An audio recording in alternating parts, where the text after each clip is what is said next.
First of all, I would like to welcome all of you to our discussion today. The topic is probably one of the most controversial topic about Islam and the secular state. And we have here with us Professor James Viscatori, who flew all the way from Durham, the UK, to be with us for the next 2 days. At least we have another event tomorrow at Nottingham University on human rights, and we hope you could participate as well in that forum. It's going to start at 11 and and end up until 1 p.m. 11 morning at Nottingham KL campus, not the Semenyih campus. Why is it that it is very important for us to discuss about this topic is because, as you all are aware, of this current situation in this country at the moment, right? With the push for Hudud Bill to be tabled in the parliament, with the incessant push for an Islamic State agenda, despite we are still waiting for Dr. Zul to come. He has to be here because he proposed for a state of care and opportunity, which basically model those the Scandinavian countries. But I think it didn't somehow it didn't materialize. His ideas were not probably shared by many of the scholars of the ulama in past, and and the problem that we're facing nowadays is because the continuous push for this Islamic agenda. And I think it's very important for us to understand as well that the term secular itself, to many Islamists especially, is a dirty word. It's as dirty as liberal, it's as dirty as pluralism, it's name it, right? So, and I think of all the terminologies, secular would be the first, the hated most terminology among the Islamists. If you are against anyone intellectually, then you can just accuse that fellow to be secular. This is a secular guy. Then finish. You close the debate. That's the end of the debate, right? So it's as simple as that. This issue came up, right, when the fall of the Ottoman Caliphate in 1924. And after that, Sheikh Ali Abdul Razik wrote a book, a treatise on this particular subject, Al-Islam wa Usul al-Hukmi. So when he wrote this book, it created a storm among the Muslim scholars, especially among the Azharites, because he's an Azhar scholar. So to write such a treatise was considered as blasphemous. He was called by the Azhari scholars to be in a conference room probably like this as well, and to answer questions, right? So it could have been, we could say it was an inquisition, probably, at that time. Yeah. And what happened was that he was stripped of his doctorate from Al-Azhar, and and he suffered. Years after that, in recent years, there was another scholar that wrote a book to revise, not to revise, to basically to look back into this particular issue or that was created by Ali Abdul Razik. And he wrote this book, and this book was translated by our another group, Institute Kajian Dasa in Malaysia into Malay. And many Islamists said that he basically rebutted all the views of Ali Abdul Razik, right? What's his name? Do you remember? I've just forgotten too. Yeah. But then, when I read that book, particular book, actually, he was trying to explain what happened. Why was it that the Muslims at that time, was so against the ideas of Ali Abdul Razik on secularism, right? And I think that one of the most important point that he raised in his book was that because the idea at that time was to revive the caliphate, and that book particularly, in particular, had managed to destroy all the ambition of the Islamists to revive the caliphate. And that had created so much angst among the Muslims at that time, especially among the ulama scholars and among scholars. Professor James Piscatori, Dr. Zul, Prof. Azmi, and everyone else. Good afternoon. Assalamu alaikum wa rahmatullahi wa barakatuh. Yeah, unfortunately, I was caught in traffic and I'm therefore unable to deliver the text of my speech. But the good news is a lot of it ties into what I think Professor Piscatori said. He gave us a very good overview of secularism, the philosophical foundations of secularism. I'm going to bring this and tie it down to our local context and talk about secularism vis-a-vis Malaysia or the Malaysian polity. So as we all know, the reason why we have this discussion today and the reason why we have such a big attendance is that secularism is such a controversial term these days. It's almost become a bad word. It's an emotive expression now that's used to label people as anti-religion. And in Malaysian context, anti-religion means anti-Islam. Jakim, since you mentioned.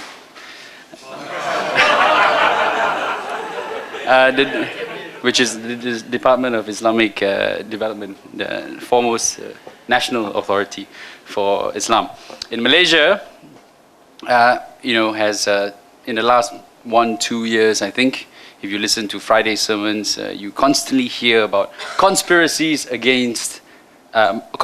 by enemies of Islam to manipulate us through ideas like secularism, pluralism, socialism, feminism, positivism.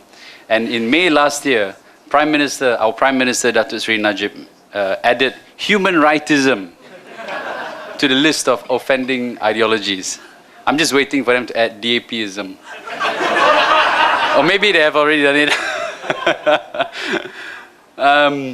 But so the question is, why has secularism become so demonized in our society?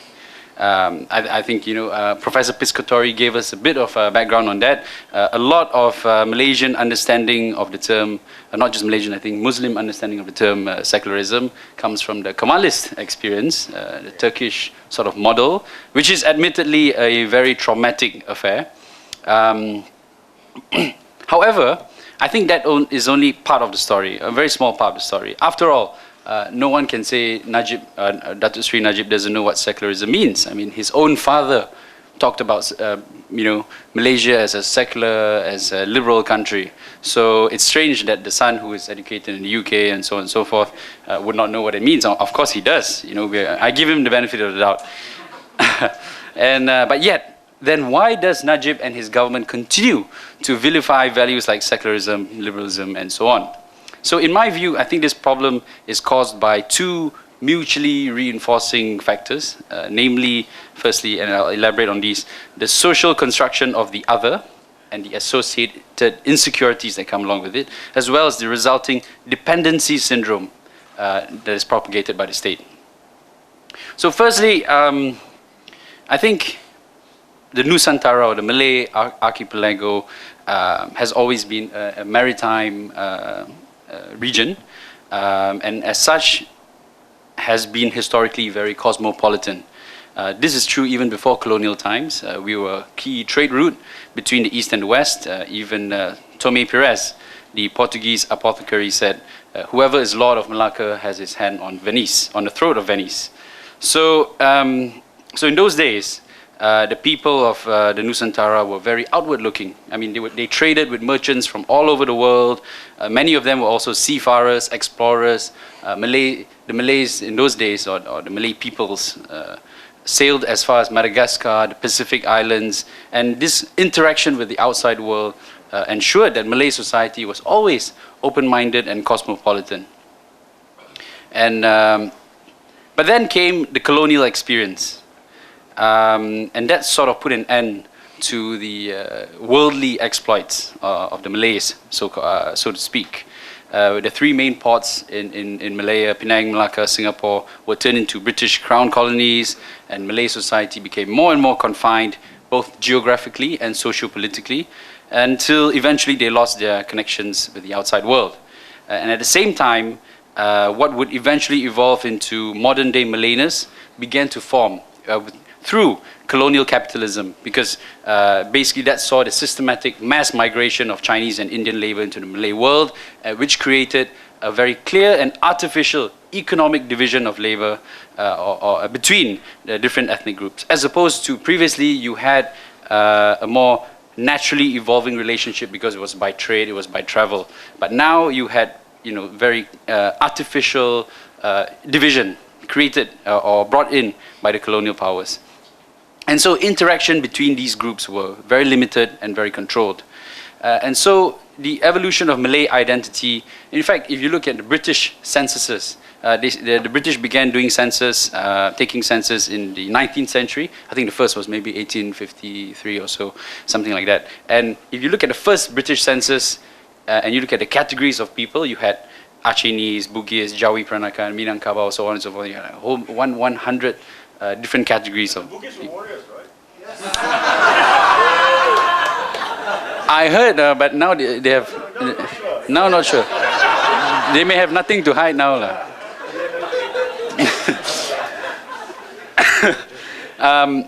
But soon, I think a couple of decades later, closer to the turn of the 20th century, you suddenly saw all these different ethnic groups categorized as Malay. So this formation of a collective identity for the Malays then contributed to the social construction of the other in the form of the Chinese and the Indians, the migrants. So a concept that until then had not existed in the Weltanschauung or the worldview of the Malay world. And so I think that was the point that began the mental siege on Malay society. And this trend became even more evident when the Malay Sultanate, the symbols of Malay sovereignty also saw their powers and their influence eroded, becoming subservient to the British resident, the British advisors, and so on and so forth. So post-independence, what you have is a prevailing political and socio-economic division that was very markedly defined along ethnic lines. So this gave rise to Malay nationalism in opposition to the existential threat of the non-Malay other. And spurred by increasingly conservative discourse, it was not long before any opinion that was opposed to the orthodox would be maliciously labeled as secular, liberal, and correspondingly that would also mean it was part of the whole Judeo-Christian conspiracy to confuse the Malays. And it is precisely because of this insecurity that today Malays think that if they see the cross that they would somehow become an apostate, or if they were to read the Bible in Malay, or if non-Muslims use Allah, and suddenly they will be confused. It's always the Muslims who are confused, never the non-Muslims. And as every, they say damsel in distress requires a savior. So this situation of insecurity then creates an opportunity for the hero to come in the form of the state. And the state comes in, legitimizes its role as the protector and arbiter of all things religious. So I think what we have seen now, and this has been alluded to by Professor Azmi and even Professor Piscatori, said that the problem occurs when the state encroaches upon religion. And this happened in Malaysia also as part in reaction to the Islamic revivalism of the late 70s and the 80s. And so because there was a rise of Islamic social and political movements that was challenging the hegemony of the state, then it was also forced to institutionalize its influence over religion by inculcating Islamic symbols, values into the public service, strengthening religious authorities, elevating the Sharia court, to the same, to be on par with the civil courts. And so we saw this evolution of Malay nationalism into Malay Muslim ethno-religious nationalism. And so through assuming such a dominant role, the state was able to mold itself as the provider of order in society, stability, particularly with regards to religion. So the control of the religion over of the state over religion in Malaysia has become so total that now, today, religious authorities decide what Muslims can eat, can wear, can touch, can read, even which school of thought they're allowed to follow. I mean, I think this is extremely strange because in Malaysia, if you're Muslim, you're a Sunni, and not just a Sunni, you're a follower of the Shafi'i school of thought. You cannot be anything else. If not, you would not be a Muslim. So it is a very strange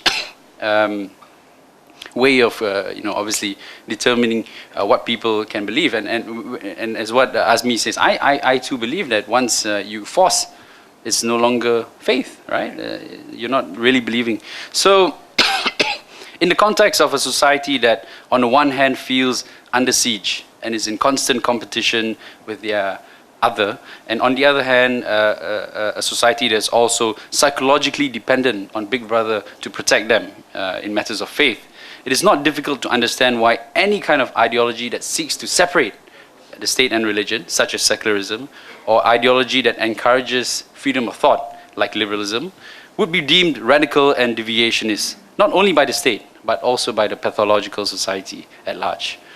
So how do we resolve this deep-rooted problem? Of course, there's no easy answer. I think overcoming the entrenched fear and dependency in Malay society requires us to deconstruct the other, dismantle the state's ideological monopoly.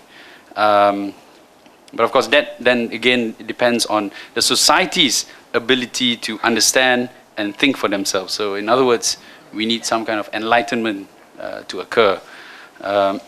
So I think those are my thoughts for today. Thank you very much.